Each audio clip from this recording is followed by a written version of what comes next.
నమస్కారం. నా పేరు శ్రీరామ్ శర్మ.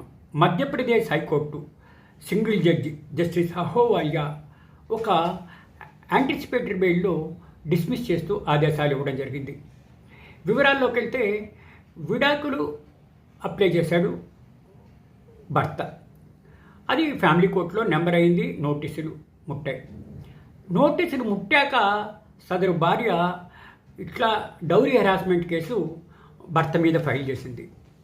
భర్త అనడం ఏంటంటే హైకోర్టులో క్వాష్ పిటిషన్ ఫైల్ చేస్తూ నేను విడాకుల కేసు ఫైల్ చేసినందుకు నా మీద పగతో ఇటువంటి డౌరీ హెరాస్మెంట్ కేసు ఫైల్ చేసింది, నన్ను నా దగ్గర ఉండే బంధువుల్ని అక్క చెల్లెల్ని ఇటువంటి కేసులు ఇరికించింది, కాబట్టి ఇది క్వాష్ చేయండి, ఇది ఆఫ్టర్ థాట్ అంటే ఇరుపక్షాల వాదనలు విన్న హైకోర్టు ఇట్లా నోటీసులు మీకు క్రిమినల్ కేసులు ఫైల్ చేయడానికి ఎక్కడా కూడా నిబంధన లేదు.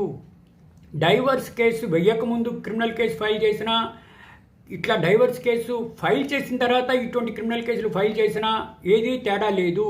ఇది ఆఫ్టర్ థాట్ అని అనడానికి వీల్లేదు. మీరు ఇట్లా డైవర్స్ కేసుకు ముందు ఇటువంటి హెరాస్మెంట్ కేసు ఫైల్ చేస్తే సంసారం విచ్ఛిన్నం అయిపోతుంది అనే భయంతో ఫైల్ చేసి ఉండకపోవచ్చు ఇట్లాంటి కేసులు. విడాకుల కేసు ఫైల్ చేశాక ఇట్లాంటి హెరాస్మెంట్ కేసు ఫైల్ చేస్తే ఆఫ్టర్ థాట్ అని ఎట్లా అంటారు అని చెప్పేసి సదరు భర్త వేసిన క్వాష్ పిటిషన్ను డిస్మిస్ చేయడం జరిగింది. ఈ పిటిషన్ను తీర్పు ద్వారా మనకి తెలిసేది ఏంటి, ఇట్లా హెరాస్మెంట్ కేసు డైవర్స్ కేసు వేసిన తర్వాత కూడా ఫైల్ చేయొచ్చు అని చెప్పడానికి ఇది చక్కటి ఉదాహరణ. ఇది ఆఫ్టర్ థాట్ అవ్వదు అని చెప్పడానికి ఈ తీర్పే ఒక ఉదాహరణ. Thank you.